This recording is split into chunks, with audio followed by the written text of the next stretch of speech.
नमस्कार दोस्तों and welcome back to my channel जहां आपको मिलता है सिर्फ और सिर्फ एंटरटेनमेंट। और आज मैं लाया हूं 2022 में आई हुई घोस्ट राइडर सीरीज का एपिसोड 13। तो यार अगर आप इस चैनल पे नए हो तो वीडियो को लाइक कर देना और चैनल को सब्सक्राइब कर देना। तो यार पिछले इशू में आपने देखा कि घोस्ट राइडर इविल को सेंस करते हुए शिकागो की सिमेट्री में पहुंच जाता है, जहाँ पर घोस्ट राइडर को पता चलता है कि उससे पहले एक घोस्ट राइडर वहाँ आया था और उसने वहाँ पर तबाही फैलाई हुई है। तभी आगे जांच करने पर जॉनी को पता चलता है कि वो घोस्ट राइडर कोई और नहीं बल्कि जॉनी का भाई डैनी कीच है, जिस पर डॉक्टर ड्यू कुछ एक्सपेरिमेंट्स कर रही है। अब आगे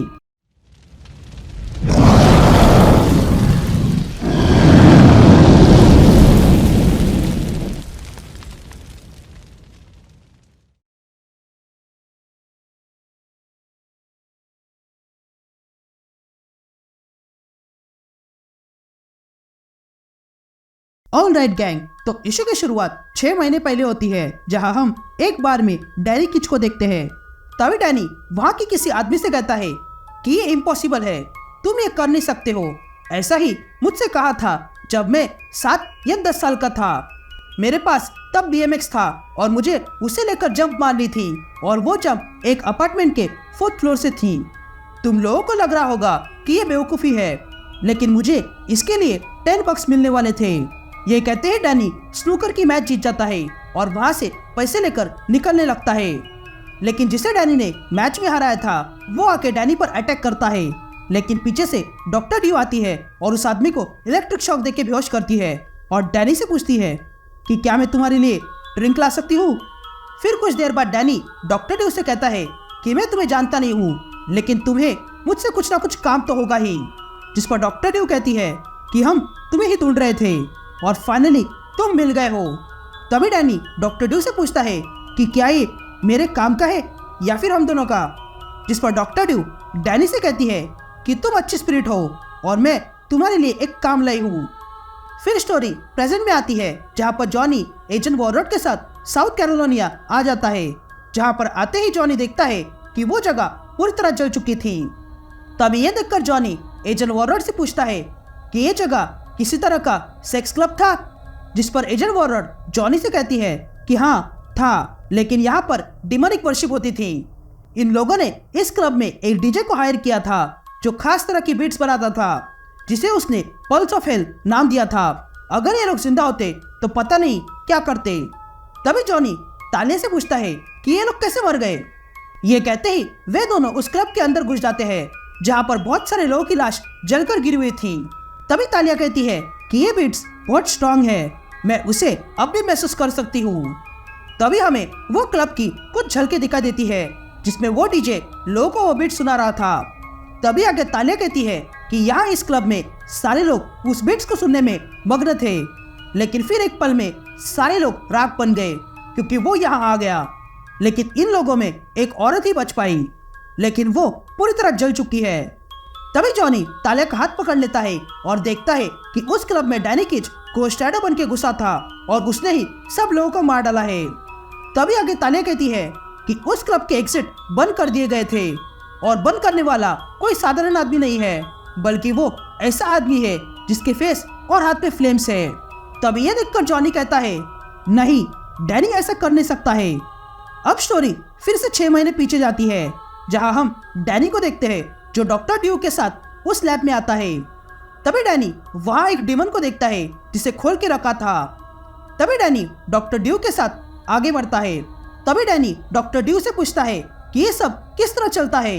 जिस पर डॉक्टर ड्यू डैनी से कहती है कि इस लैब का नाम इन्फिनिट लैब है और ये एक रिसर्च ग्रुप है जो हेल्थ के बायोलॉजी, जियोलॉजी, केमिस्ट्री और फिजिक्स को स्टडी करने के लिए बना है, और तुम इन चीजों को जानना चाहते हो। तभी डैनी डॉक्टर ड्यू से पूछता है कहीं तुम यहाँ वेपन्स तो नहीं बेच रहे हो। जिस पर डॉक्टर ड्यू कहती है कि मुझे उसमें इंटरेस्ट नहीं है, मुझे सिर्फ मेरे रिसर्च से काम है। ये कहते ही डैनी जिस रूम में था उस रूम का डोर डॉक्टर ड्यू बंद कर देती है। तब ये देखकर डैनी डॉक्टर ड्यू से कहता है कि ये तुमने क्या किया। जिस पर डॉक्टर ड्यू डैनी से कहती है कि मुझे उस स्पिरिट से बात करनी है जो तुम्हारे अंदर है, तो बेहतर होगा कि तुम उसे बाहर लाओ और मैं उसके लिए तुम्हें पैसा दूंगी। लेकिन तभी डैनी देखता है कि उसके पीछे एक बड़ा सा मॉन्स्टर आके खड़ा था। ये कहते ही डैनी के अंदर से घोस्ट राइडर बाहर आता है। फिर कहानी प्रेजेंट में आती है, जहाँ पर हम जॉनी और तालिया को हॉस्पिटल में देखते हैं। दरअसल में वे दोनों वहाँ पर उसी औरत से मिलने आए हैं जो घोस्ट राइडर के हाथों बच गई थी। तभी तालिया वहाँ के रिसेप्शनिस्ट का माइंड कंट्रोल करके वो पेशेंट कहाँ पे है ये जान लेती है। तभी जॉनी और तालिया उस औरत के पास आते हैं और देखते हैं कि वो बहुत ज्यादा जल चुकी थी। तभी तालिया उस औरत से पूछती है कि हमें कुछ जानकारी चाहिए, जिस पर जॉनी उस औरत से पूछता है कि हमें उस किलर के बारे में जानना है जिसने तुम्हारा ये हाल किया। जिस पर वो औरत जैसे तैसे इन दोनों से पूछती है कि क्या तुम कॉप्स हो, जिस पर जॉनी उस औरत से कहता है कि नहीं, हम कॉप्स नहीं है। तभी तालिया उस औरत से पूछती है कि क्या उसने कुछ कहा था या फिर तुमने कुछ देखा था, जिस पर वो औरत डर जाती है और कहती है कि मैं हेल में नहीं जाना चाहती हूँ। तभी तालिया कहती है कि इस औरत के बॉयफ्रेंड ने वहां पर बहुत सारे लोगों को मारा है और ये वही खड़ी थी। तभी जॉनी उस औरत से कहता है कि अगर मैं तुम्हारे ये पाप खत्म कर दूं तो तुम मुझे सब कुछ बता दोगी, जिस पर वो औरत जॉनी से पूछती है कि क्या तुम प्रिस्ट हो, जिस पर जॉनी कहता है कि नहीं, मैं प्रिस्ट नहीं हूँ और ना ही कॉप हूँ, मैं तो कुछ अच्छा और कुछ बुरा हूँ। तभी वो औरत एक पेपर लेती है और जॉनी से पेन मांगती है, लेकिन जॉनी पेन लाने से पहले ही वो औरत अपने खून से पेपर पर कुछ बनाने लगती है और कहती है कि मैं हेल में नहीं जाना चाहती हूँ। तभी वो औरत पेपर पे कुछ ड्रॉ करती है और अगले ही पल उसकी मौत हो जाती है। तभी तालिया और जॉनी देखते हैं कि उस औरत ने पेपर पर डैनी कीच के घोस्ट राइडर को ड्रॉ किया था। तभी तालिया वो ड्राइंग को देखकर जॉनी से कहती है कि इस घोस्ट राइडर के हेलमेट को देखो, ऐसा लग रहा है कि किसी तरह का हॉर्न है या फिर एंटीना। अब कहानी फिर से 6 महीने पीछे जाती है, जहां हम वही लैब देखते हैं जहां पर डैनी को बंद किया था, लेकिन वो लैब अब टूट चुकी है क्योंकि वहां पर डैनी घोस्ट राइडर बन चुका था। तभी डैनी जाग जाता है और देखता है कि उसने घोस्ट राइडर बन के उस मॉन्स्टर को मार डाला है।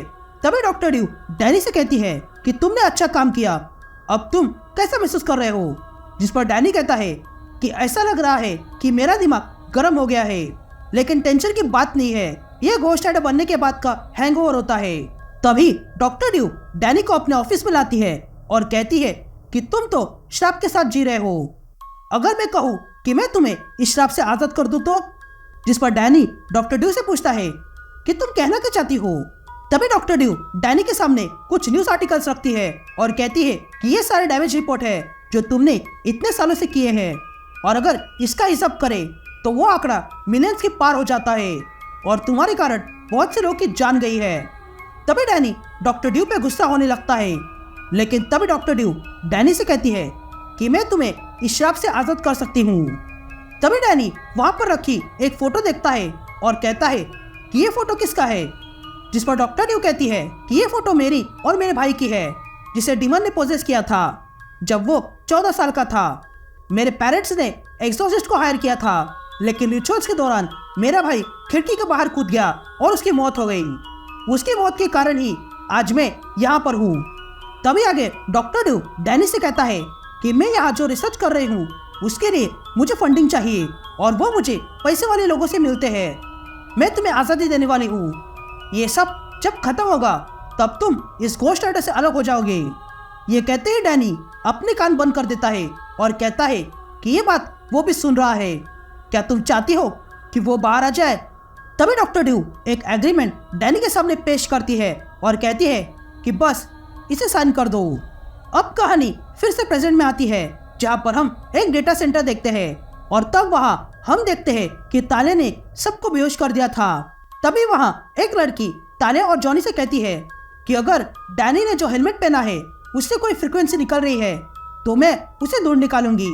ये कहते ही वो लेडी ढूंढने लगती है, लेकिन उस लेडी को कोई धुन सुनाई देने लगती है, इसलिए वो अपने हेडफोन्स निकाल देती है और हेडफोन्स निकालते ही उसे कुछ होने लगता है और वो बेहोश हो जाती है। तभी जॉनी ताले से पूछता है इसे क्या हुआ, जिस पर तालिया कहती है कि उसने ऐसा कुछ सुना जिसके लिए वो तैयार नहीं थी। तभी तालिया वो हेडफोन्स उठाती है और पहन लेती है और उसे भी वैसा ही होने लगता है, इसलिए तालिया वो हेडफोन्स निकाल देती है। तभी जॉनी ये देखकर वो हेडफोन्स पहन लेता है और जैसे ही वो सुन लेता है वो घोस्ट राइडर बन जाता है और कहता है कि मैंने ये डार्क सॉन्ग सुना है। तभी तालिया घोस्ट राइडर से पूछती है कि ये क्या कह रहे हो, जिस पर गोस्ट राइडर कहता है कि मैंने अपने भाई का कॉल सुना है। ये कहते ही गोस्ट राइडर उस पूरे सेंटर को जला देता है। यहाँ डॉक्टर ड्यू डैनी के साथ एक्सपेरिमेंट कर रही थी और कहती है कि सब कुछ सही चल रहा है, लेकिन तभी उसके कंप्यूटर की स्क्रीन फट जाती है और तब डॉक्टर ड्यू देखती है कि उसमें गोस्ट राइडर नजर आ रहा था। ये देखकर डॉक्टर ड्यू कहती है कि हमें उसने ढूंढ लिया है और अब वो यहाँ आएगा, इसलिए हमें तैयार रहना होगा। और इसी के साथ ये इशू यही कंटिन्यू हो जाता है।